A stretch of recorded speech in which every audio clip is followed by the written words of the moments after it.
Previously on the Sunless Citadel. After hearing the voice of Thorn, you guys are alert by whatever is inside. Urki then goes, "Well, I'm not entertaining that kind of thought. Let's go!" And then he literally just jumps into the darkness. Are you alright? Yes, there's a bit of a zombie problem down here. We've got this. Oh, goodness gracious. As you head to the back of the room, you notice that there is something on the ground, encompassing what you must feign to be easily a pool. Methuselah, what are you doing? Stop. I have to go back there. It's where I belong. No, Methuselah, you belong here with us. And then he's gonna focus as hard as he can, and with whatever holy power he has left, he's going to use lay on hands to heal Methuselah. Within the glowing Garden of Daphne, you guys find the nice cozy place as best as you can to reside for your long rest.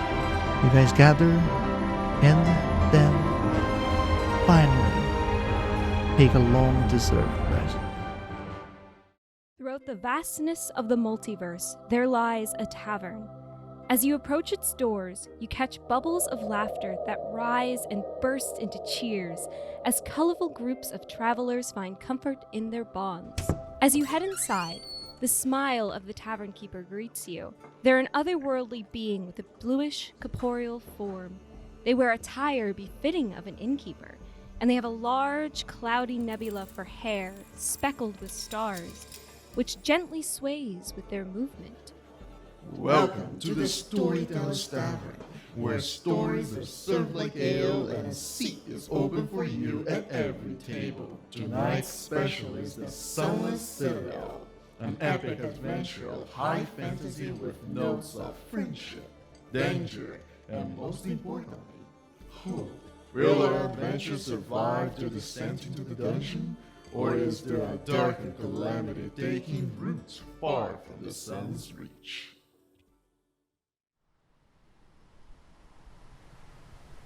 After this battle, you guys finally decide to take a rest within the garden, and you guys arrange to figure out who's the ones to take the first and last watch. Thorn is going to approach Seeker. Would you like to take a watch with Thorns? Oh, well, I'd love that. Are you okay with Methuselah joining us? Because they usually do the watches with everybody. Oh yes, Elvis can join as well. This is going to be the most fun watch ever, isn't it, Thorn? Oh yes, it's always a fun time with Thorn. Well, Mortis, would you like to do the second watch? Oh, I can do that. I just need some time to rest. That's fair. I guess then Thorn, Seeker, and I can take the first watch. What about you, Urki? Did you want to join or did you want to rest? Although I am a bit tired, I actually would prefer to take a watch with you and Mortis too. With that said, you guys then settle down. Those who are supposed to rest to take the second watch do then rest, while Seeker, Methuselah, and Thorn stay alert. I would like those doing the watch to roll a perception check. I got a natural one, so I get with Bardic Inspiration back. Thorn got an 8. 11. Thorn looks towards Seeker. Katzes, Thorns has something that asks of you. Well, go on, my little friend. Well, Mortis and I are doing our little competitions to see who's can get the nicest gift for the Marquis. And Thorns was wondering if Katzes wanted to help Thorns find the most wonderful gift. Well, I do love finding very pretty things. I'm sure that we could together find something very nice for the Marquis. Yes, and when Thorn finds the nicest gift, then the Marquis will know that Thorn is their bestest friend. Yes, Katzes will be very helpful. Methuselah's kind of into this conversation. They're just sitting and listening and fiddling with Yorick and just touching the keys and watching the shadows rise and being very confused, but also listening and being like, oh no. Hey, Methuselah, do you know anything about... Oh, well, I was there and awake when this game was made. It seems rather interesting. If you'd like to help Thorn, I don't see a problem in that. Oh, it is just a fun game that we are playing. And Thorn thinks it would be most wonderful for Thorns to win, because then the Marquis will be so happy with them. Yes, we want to win the game, so that's why this has to join Thorn. Well, you know that I love games. I can get a bit competitive sometimes. It doesn't come out very often because I don't come from a very competitive community, but you let me know what I can do to help you out, Thorn. Now that we're alone, away from Mortis, I was wondering if you had any ideas of the sorts of gifts that you wanted to give the Marquis. Any hints? Well, Thorns was looking at the very, very bright orb in the tree. That is one very, very good contender for a beautiful gift for the Marquis. Can I do a Arcana check to see if I have heard of this specific magic item that's making sunlight? Yes, go right ahead. Do it with disadvantage because you're exhausted. I got a 16 on Arcana. To the best of your knowledge, this is an item that mimics the light of the sun. It is an item meant to be able to not only illuminate but provide the same nutrients and effects as direct sunlight would do. Those would be used mostly for underground habitation, as some stories and some poems of ancient times, in times of crisis, people could bring the sun in certain items for maybe inside of mountains, such as like the dwarves of the south when Stopenstein uses it, or maybe even you have heard rumors about the civilizations in the north where the area is covered by snow and frost that rages eternally in the far north. So the only ways for people to survive is underground. And those people would usually have similar things. So this must be a physical example of what you have heard. And its capabilities are very clear to you on that. I do think that's quite an interesting idea. I think that it would not be too great for poor Dryad down here and the plants. They need that sunlight. They need sunlight to grow. Yes, it's sort of a part of the process. Thorns did not know that. Maybe Thorns can find a way to borrow it. Forgive me for the assumption.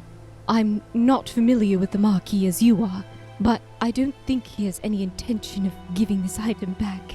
I did give my gloves to the Marquis, and I've never gotten those back, so it doesn't seem to be the case. I'm sorry, what happened to your gloves, Methuselah?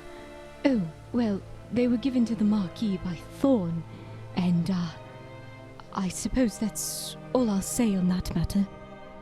Okay. I agree with Methuselah that this magical sun might not be the best choice of gift. We can surely help you find something better, Thorn.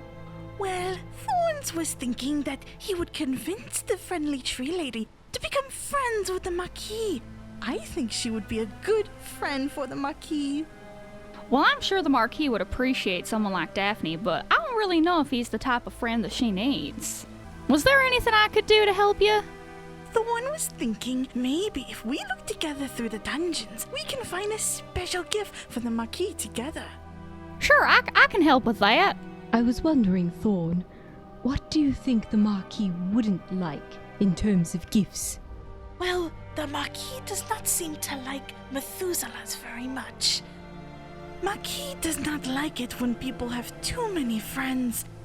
Other than that, I think the Marquis would want something nice. Something not too easy to find. Seeker, you have a good eye for quality. Is there anything we've seen so far that you think would make a good gift? Seeker has a little smile on their face as they say, well, there is a lot of dragon iconography around here. That could be valuable to the right person. Most of it's ruins and sculptures, but I suppose if one is interested in dragons, those dusty trinkets might have some appeal. Do y'all remember that one coffin? Oh, yes! Though it might be very heavy, but Thorn wonders what's inside. That's what I was thinking. I think that maybe we shouldn't do that. We discussed this earlier, and I'm still not comfortable with disturbing the dead in that way. Especially as an undead myself. Instead, we can give the whole thing to the Marquis. That way it stays closed. I think what's in there is a dangerous cultist from the Draconic Empire. I don't think there's much value in that sort of person, since, the dragon did a lot of damage to the people down here. I think that it's best to keep them locked away. Alright, so that one is out. There's also many old relics down here that we could take. And maybe the druid has very interesting things, experiments and things like that. Yeah, I'm sure that we'll find something. Alright, and it'll be cooler than anything Mortis could think of. Oh yes, oh yes.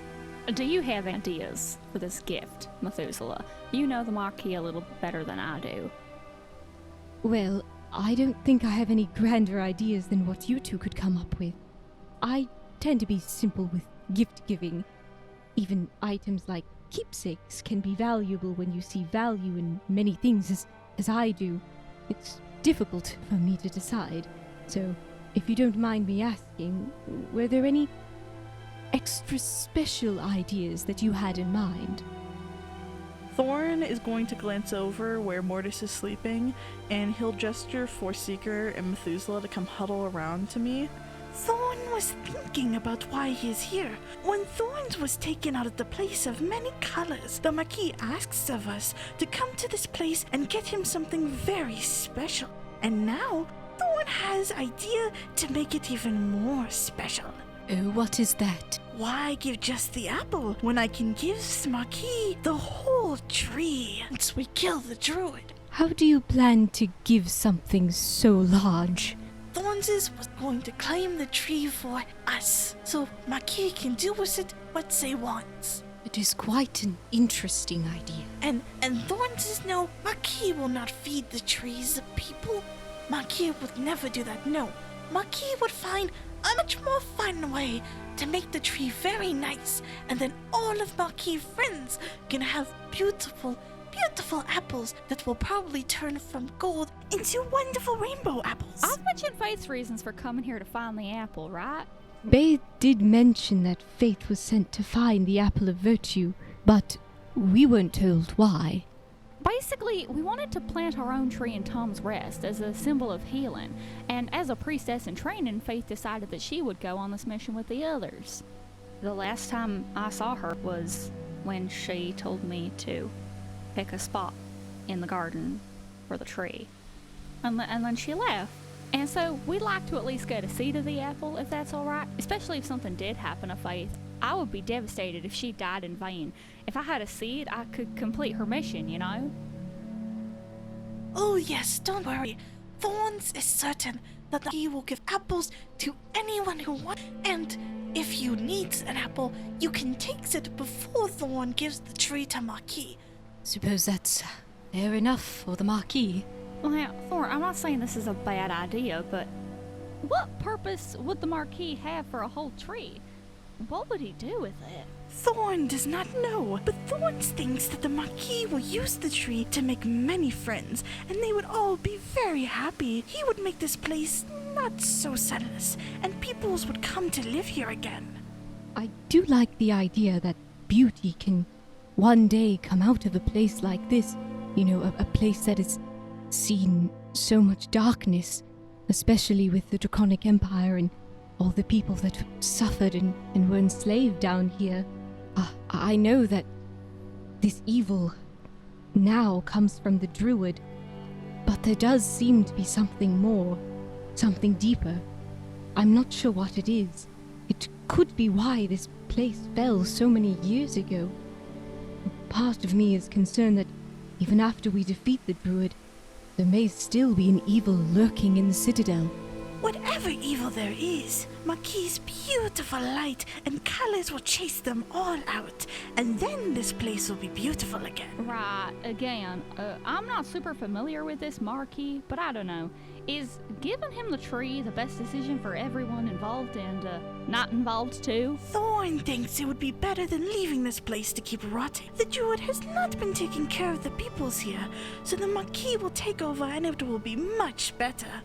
Maybe even Tom's Rest could be made better by the Marquis.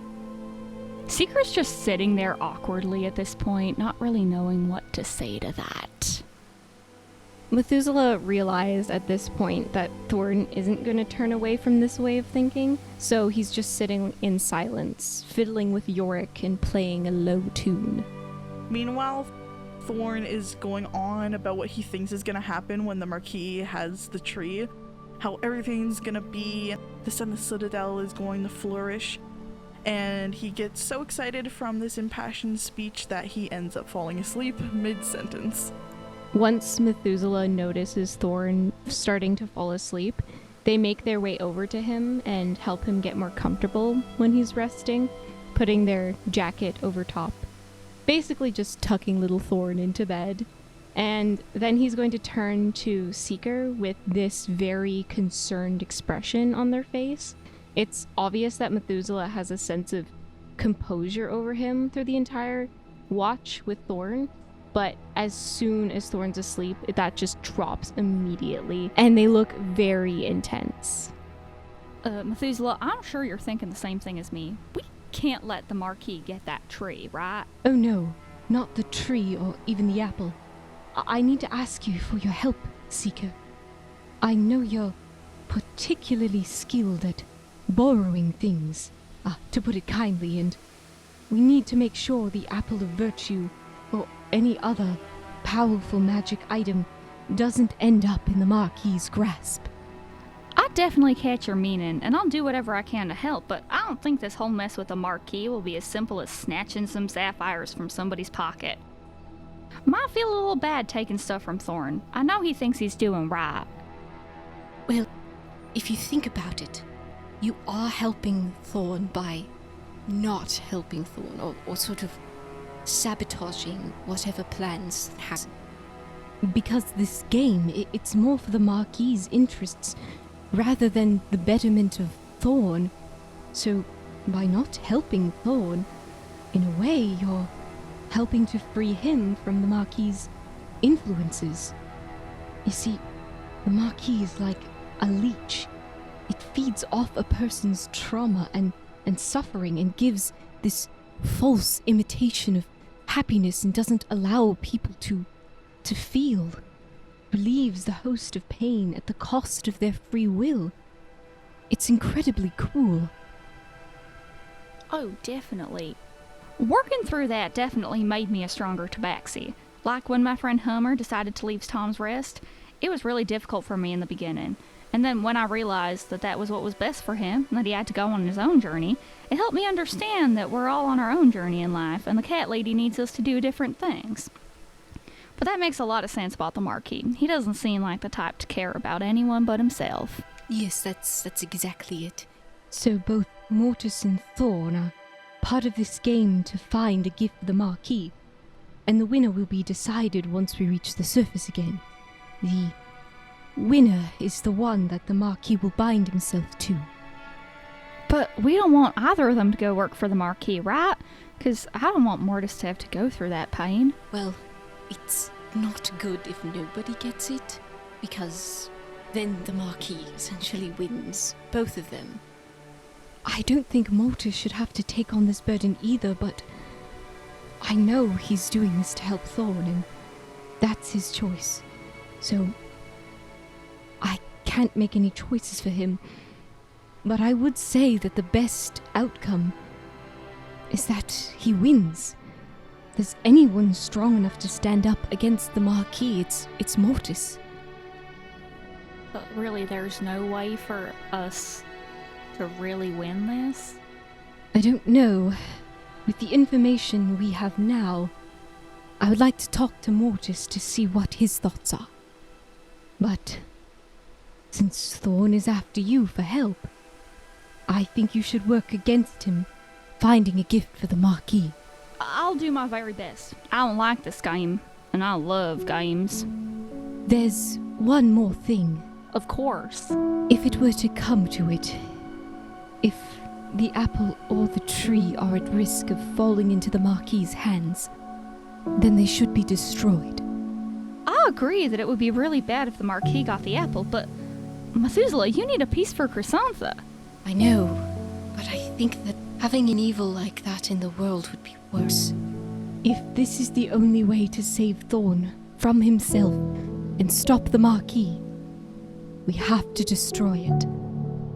I love Chrysantha, and I know she would be devastated if she knew that a great evil was allowed to live for the sake of saving her.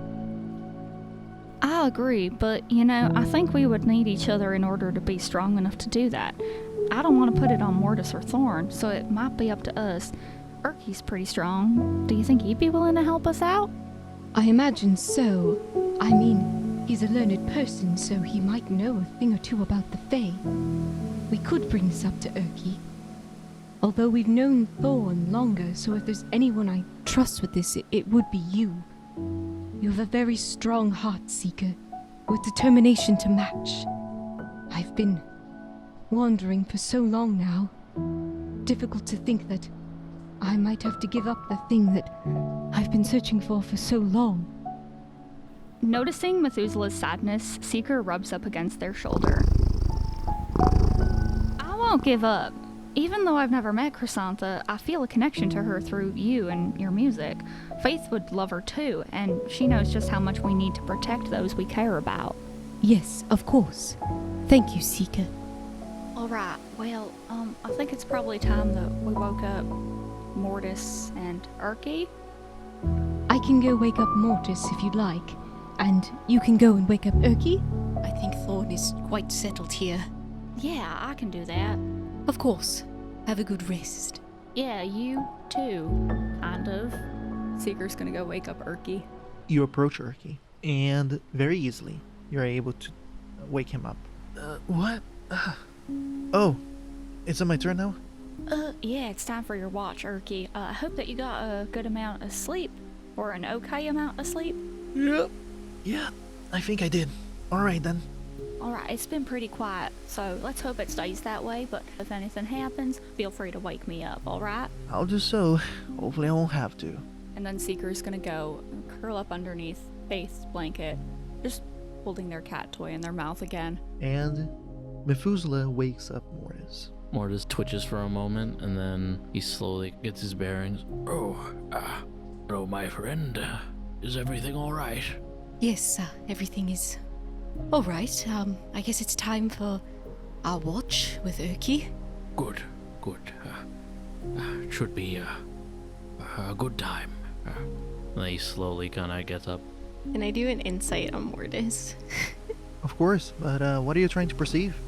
I want to see, if I can get any sort of sense of his mental state right now. Does he look, really tired and not into it?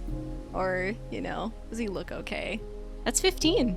Before you even look deeper, you could just tell from Mortis's face that he's not at 100%. There's a lot going through his mind. Delving a little deeper, when he says this will be a good watch, you can tell he's somewhat concerned about something. There's something in the back of his mind that is deeply unsettling him. Methuselah's gonna keep that in mind and walk with Mortis over to where Urky is to sit down and have the watch. I'm gonna say as we set up our little watch area, Mortis is gonna take a lantern and place it down in the center of us and turn it on. Because I imagine you guys probably didn't use a light or a fire or something. No. And with that, everybody can do their perception checks now. I got a 13. I also got a 13. Hey! You guys quietly pay attention to the environment around you, trying to perceive whatever dangers might come from the depths of the Sunless Citadel.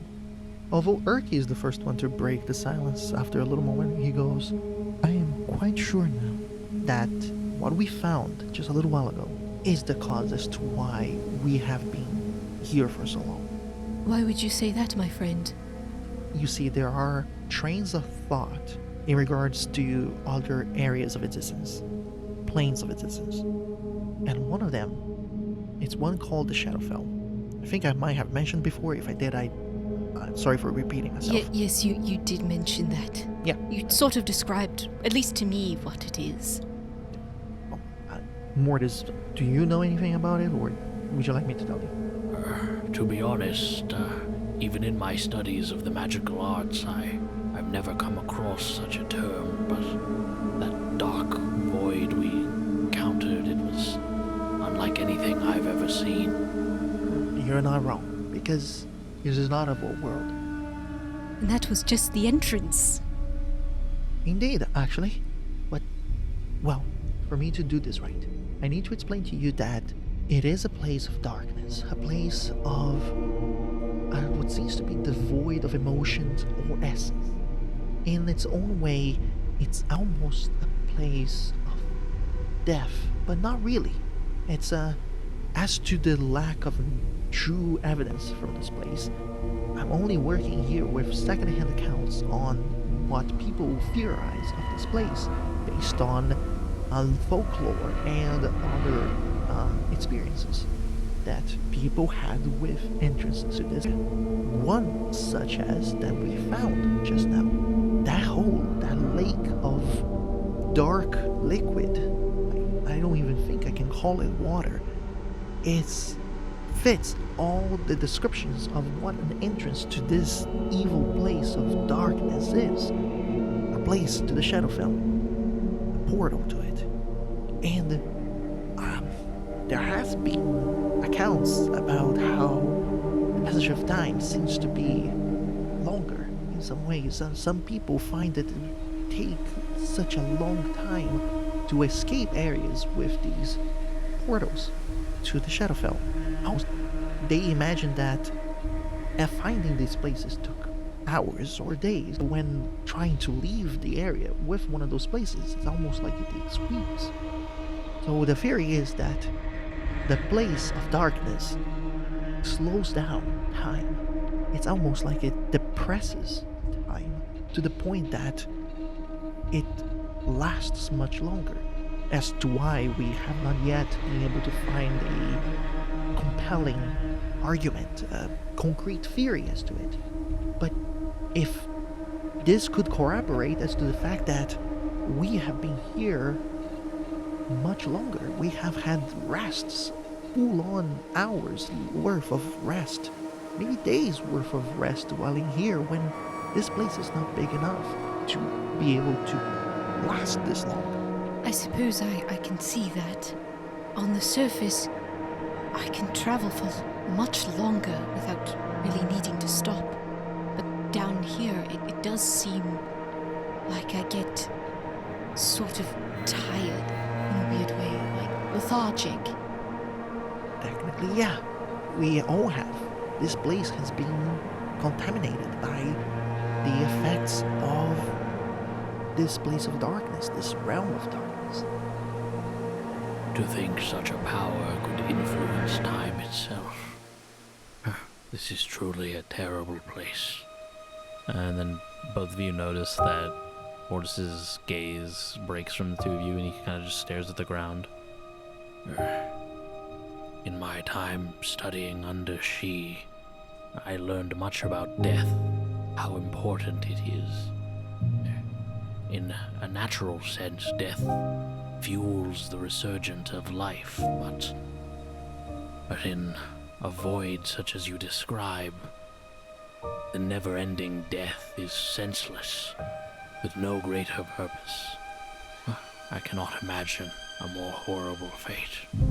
Well, I'll say, although I was drawn there previously, I don't think I'd ever want to go back. It was terrible. I agree. For all accounts, it is a horrible place. Although, I would be lying if I didn't find it curious, or at least promising, some of the aspects of this time distortion. You know, like, maybe that could be one of the reasons why this place has such full gardens. Maybe because the time distortion is allowing the plants to be able to grow in a naturally, but in a way that compared to the outside, the surface, it would take days, decades for them to flourish the way they have grown up here. promising, maybe even to the druid, to be able to care for his garden in a way that it takes much less time for the plants to grow. Because in here, it's normal, but outside is a mere moments. And I'm sorry, I'm just thinking a little bit ahead on the possibilities. Anyway, no, it's still an evil place, though. Yes, I wouldn't really want to see anyone accidentally wander in there like I did. After a moment of silence, Mortis meets Methuselah's gaze again. Methuselah, in your memories, I know they are scattered, but do you have any recollection whether the Shadowfell had an influence over time during the reign of the Draconic Empire? Oddly enough, there wasn't any sort of portals down here. There wasn't even the heaviness down here that I'm sort of feeling now.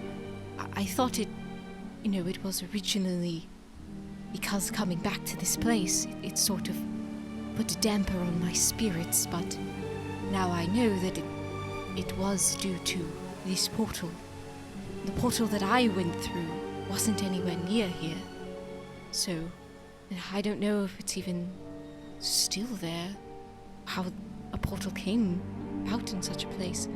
Would you know anything about how these portals arise, Erky? Well, there are no real concrete ideas, unfortunately. There are stories about how a person might be wandering in a forest and then they encounter a gateway towards a place of colors and shapes like the Feywild. But those tend to be chaotic, and when searched up, they are never really there.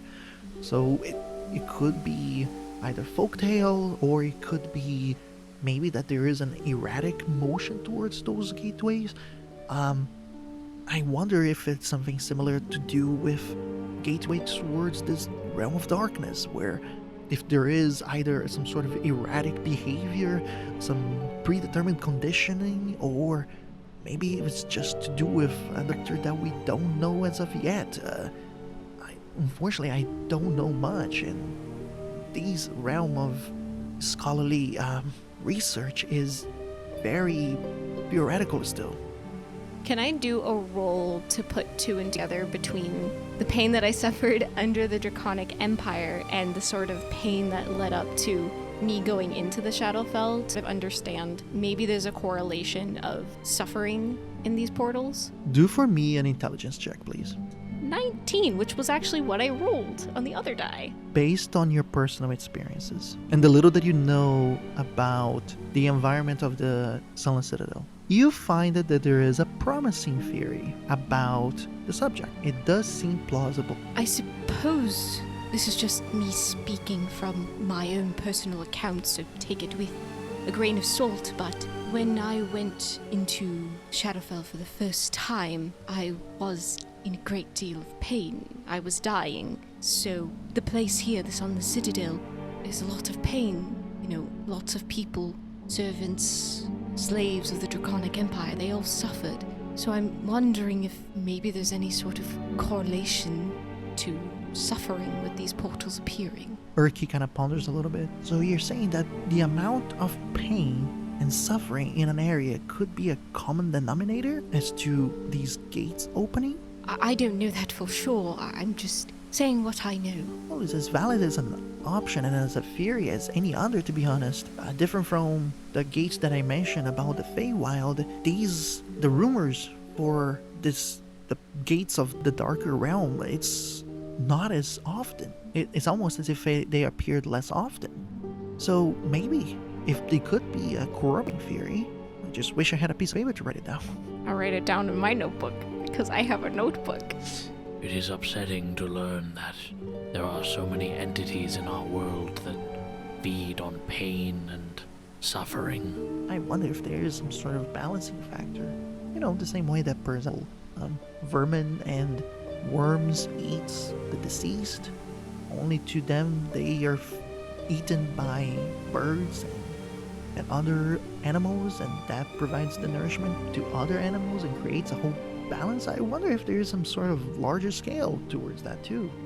It's possible, but what you speak of is less about suffering and pain rather than nourishment and life force. This entity seems to feed on itself. Personally, I can't imagine what the goals such a void would be. Well, I suppose we've dwelt enough on the Shadowfell and the happenings down here. Mortis goes silent again, and his gaze falls to the floor as he's just not really paying attention to anything. I think for a little bit, Methuselah is going to play on Yorick. They're opening their journal as they do and playing a new song. It's one that neither Urki and Mortis have heard before, and it's a very heroic song, but it's also very slow. But it's not Chrysanthem's song, it's someone else's. The song is played, and it's so beautiful that it captivates the attention of both Mortis and Urki. It's comforting in a way, and allows the moment to be lighter. As he's listening to the song, Mortis, he's still not looking at Methuselah or Urki. His eyes are still on the ground, but he forces a small smile. It's a lovely melody, Methuselah.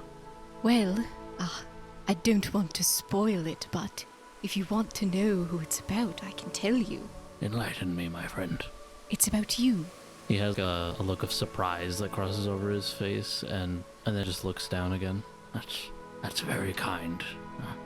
I am honored to have such an inspiring song attributed to me, but I'm not certain that I'm worthy of it any longer. Well, I definitely beg to differ. The only reason I'm able to play this song is because of you. I mean, you decided against, Even if I was able to find the sense to spare you, I have felt incomplete ever since making that decision. In what way, my friend? I suppose I can open up to the two of you.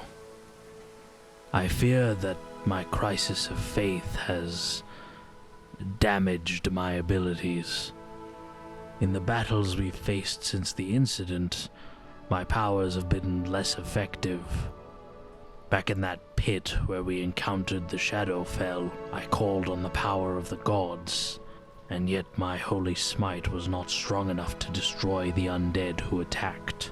And when I tried to stop you from being sucked into the void, my magics were all but useless. I didn't realize you were struggling that much. I don't know if this helps at all, but I still believe in you and your power, Mortis. I wish things didn't have to be this way. You of all people don't deserve this. Understand this, Methuselah. Do not blame yourself for the state that I am in. The decision was mine alone, and I am facing repercussions for it. Even with all I have lost, I still do not regret it. I must confess something else, my friends. And then Mortis reaches into his bag and pulls out a bundle of cloth. He slowly unwraps it, revealing his holy symbol of She, broken in 3 pieces. After I made the decision to spare you, I felt lost and abandoned.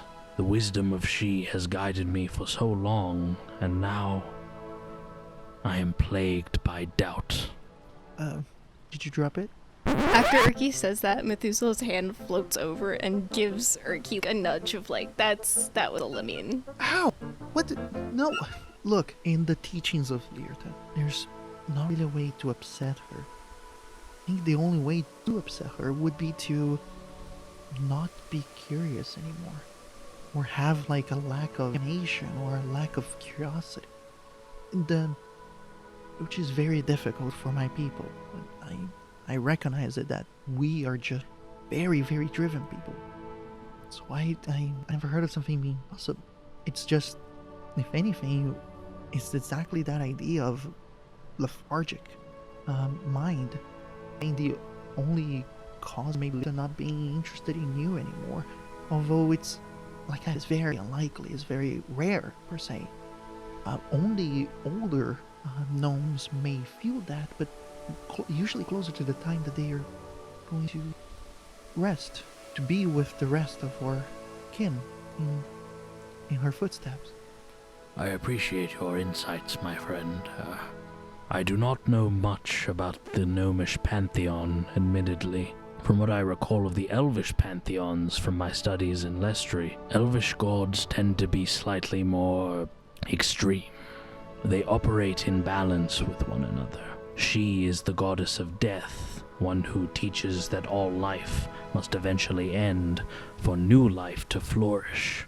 It is against the tenets for undead creatures to roam, as they stand opposed to the natural cycle of life. Even though Methuselah has far more life than an ordinary undead, by refusing to slay them, I have disobeyed the will of my goddess.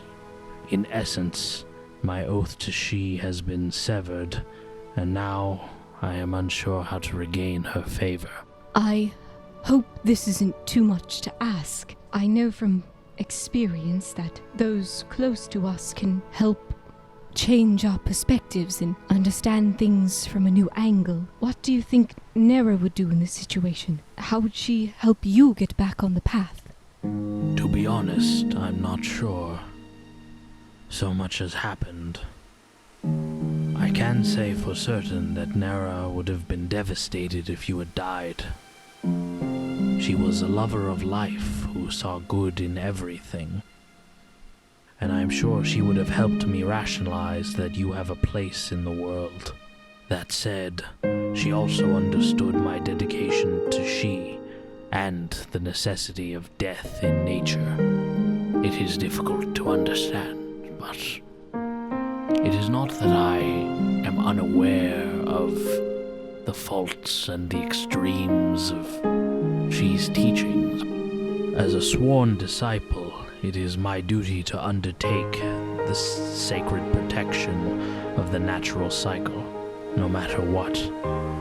To see the world in black and white, even when it reveals shades of gray. Erky notices Mortis shudder suddenly, but it quickly passes. It doesn't matter right now. What is important is the quest at hand. We must defeat Belak, and after that, I must finish this despicable game of the Marquis in order to free Thorn once and for all. Well, if I suppose you're certain, on the subject of the game, I managed to get some information out of Thorn. What game? I don't know if you know, but Thorn, his magic comes from an archfey that we've met, named Marquis. Oh. Terrible creature, more like a leech than anything else. You guys see that information being processed through the facial expression of Erky. And then he goes, that actually does explain a lot. It's very rare to know people that actually have gone through stuff like that. Wow, okay, I found it, and he looks at Thorn. I just thought that he was very eccentric, devoid of education, and probably raised by himself. I would say that Thorn is quite smart. Smart people can't, now having gone through a proper, care or education or something like that, but I just thought that he was under those unique circumstances and very eccentric with capabilities of magic. There are people born with this innate ability of magic.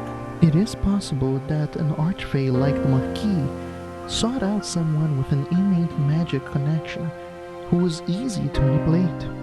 Regardless of how it happened, we've been trying to free our friend from this creature's clutches. We've been hatching a plot of sorts. I'm sorry for saying this, it's just that these creatures are rumored to be godlike. They are as close to divinity as there is without being true divinity. If the rumors are right, there are not real established theories about it either, because not many people tend to survive. Under Mortis's breath, almost too quiet to hear, he mutters, I have no plans on surviving. But sure, what do you guys have in mind? Well, I don't know if you wanted to explain it, Mortis. You're welcome to, my friend. No need keeping any more secrets between us. The creature, settle in, made a deal with Thorn and Mortis that they would play in this game and compete to find a worthy gift for the Marquis. That's basically it, without going into details unless you would like details. You know what? I'm okay. The best way to deal with these creatures usually is rumored that you should try to avoid. But you like to play things really dangerously, right, my friend? And he's looking at Mortis. Mortis slowly looks up to Urki. I understand the dangers, and to be honest, my only goal is to rid Thorn of that creature. After that, well, we shall see what becomes of me once we're back on the surface. The two of you recognize an expression of shame on Urki's face. As he looks down upon hearing your words, he raises his head up again and says, "Despite everything I know about creatures like the Archfey and how dangerous they might be, there's no better reason to face something like that other than to help a dear friend. If you guys need help, we survive this place. I am willing to help. I don't know if I would be willing to go all the ways as to fight against a creature like that, but maybe helping, figuring out a way to. Maybe when I'm back to, you could search about it and I'd be effective that way." All I can ask of you, my friend, is to survive and live on. Continue to do good work and continue to do the Utter's will. As for me, I will take care of myself. And I suppose if you'd like to do some research on the Archfey, that would be appreciated. We need every advantage in this fight against this leech. I would say to be careful with those words, but Oh, I've said it to its face, and I'll do it again. Oh, it's a good thing you're not alive, right? Yes, I suppose it's got me acting a bit bolder than before. Yeah. So what is this game about? They're trying to find a gift for the Marquis. Now, Thorn has given me some information about what he plans to give. I assume that he might try to give the apple, but I think Thorn's planning on giving the tree itself. Is that even possible? I'm not sure. I don't really know how it sort of works. I mean, I saw Thorn eating my gloves. Did he do that because he was hungry? No, he did it because I gave the Marquis my gloves because I didn't need them anymore. I gave it freely because no point wearing the gloves when everyone knows. Right. Okay. I'm not sure how Thorn would give the tree, but it might be possible. It creates apples, so it must be invaluable. Thorn did ask Seeker to help him find a gift, but I convinced them to sabotage his efforts in order to help us. It is good to hear. They are a good friend. Yes, and I trust them to do what is right. Methuselah, you notice a look of guilt wash over Mortis's face at this moment. There is something I must confess, my friend, as we are discussing the apple. Oh, go on. Earlier, after our conversation with Daphne, she told me something disturbing about the apple's healing properties. What do you mean? She explained that although the apples are renowned for their healing properties, they are also incredibly dangerous. To use them could yield potentially disastrous consequences. By dangerous, do you mean the apple might not work? She wasn't clear, but I could tell that her caution was sincere. I worry about what this means for you and for Chrysantha. I suppose I will deal with whatever consequence comes from the apple, if I have a choice. I completely understand. I would do anything to bring Nara back, if I could. But given that these apples come from an evil source, I am concerned about what effects they may have and how it would impact you. Of course, this is all speculation. For all I know, Daphne's warning could be linked to something far more mundane. Perhaps. I think it's too early to tell. We'll have to go there and see for ourselves. Before, I tried to rob you of the opportunity to live and make your own choices. That was wrong. Your agency is your own, and I will support whatever decision you make regarding the apple. Thank you. I appreciate everything you've done for me so far. The journey isn't over yet. No, and we've still got the druid to face. Speaking on the note of the game, what were you planning to do, Mortis? As you know, if you don't give anything, that both you and Thorn will be lost to the Marquis' whims. I will not allow that to happen. I would give my own life if it meant that Thorn could be free of that monster forever. To be honest with you, I don't have a solid plan. I know for certain that I would never dream of handing over the apple of virtue or the tree. To put such power into the hands of a fiend like that would be a far greater betrayal to she than sparing you ever was. However, I have considered items that might pique Sadelin's interest. Both of you are more familiar with magic than I. I believe that you would know that certain artifacts are rarer than others. I can think of no greater prize than a druidic focus, or perhaps even two. That would be an impressive gift. I don't know how an archfey would view such a thing. When we defeat Belak, I assume he will carry a druidic focus. That would make a good gift, and though it would pain me to give away my last memory of her, I know that the sacrifice of Nera's symbol would be worth far more in her eyes. To allow such a creature to continue influencing Thorn would be to spit on her memory, and that is something that I cannot allow. Of course, this is only assuming that no other options present themselves. Yes, I suppose one other way to sort of break the Marquis would be to find any sort of loopholes in the game itself. One that I can think of now, this one is very hard and doesn't seem the best. Is that the game ends when you return to the surface. So, you stick down here, technically the game would never end. My only thing with that is Thorn is very adamant about this game. So, if the other Thorn came out and stayed, it might be the best sort of circumstance so you don't have to always fight Thorn. But of course this is all theoretical, and I don't think it would be kind to condemn both of you to stay down here. Because you still wouldn't be free of the Marquis. If it were solely me that the Marquis was focusing on, then perhaps I would consider staying down here, allowing the game to continue on. But I fear that it is guaranteed that the Marquis' influence over Thorn remains. I could not subject him to a life down here. To do so would be no better continuing to allow him to be Sadelin's slave. But it is an idea. Containing this evil is our most important goal. And I suppose if you think about it, it might not be too bad for Thorn. There's the kobolds down here, and if we can convince the goblins to maybe change, then it might not be so bad of a life. But again, I only think that that's a last resort.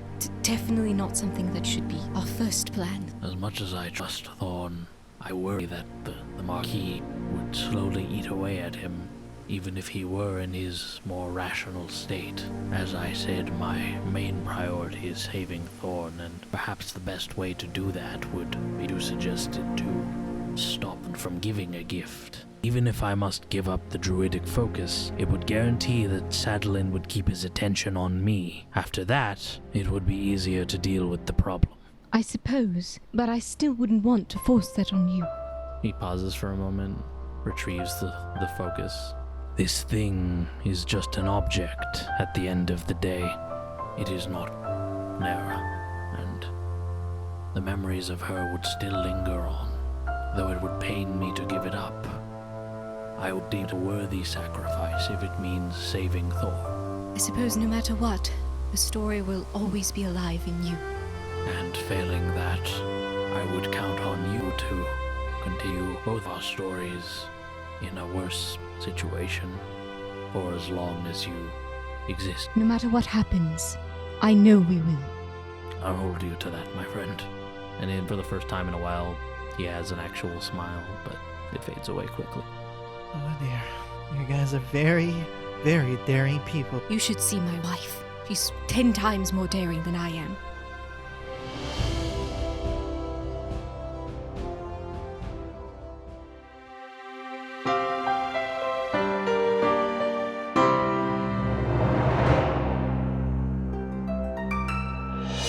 reached the end of this episode of the Sunless Citadel. Thank you so much for listening. Subscribe to us on whatever app you use to listen to podcasts, and be sure to catch the next installment of the Sunless Citadel every Thursday at 12 p.m. EST. If you like the show, please consider leaving a review. It's a small way to show your support that goes a long way. To connect with us, follow our social media accounts, and if you'd like to support us, you can head over to our Patreon to join the conversation, view sneak peeks of our next project, and discover our fantastic bonus content. Our intro score was created by Patrick Corton from Off the Beaten Path musical. The Sunless Citadel can be found in Tales from the Yawning Portal by Wizards of the Coast. The world of Nosso Mondus was created by Pedro Stockler. Thanks again for listening from all of us at the Storyteller's Tavern.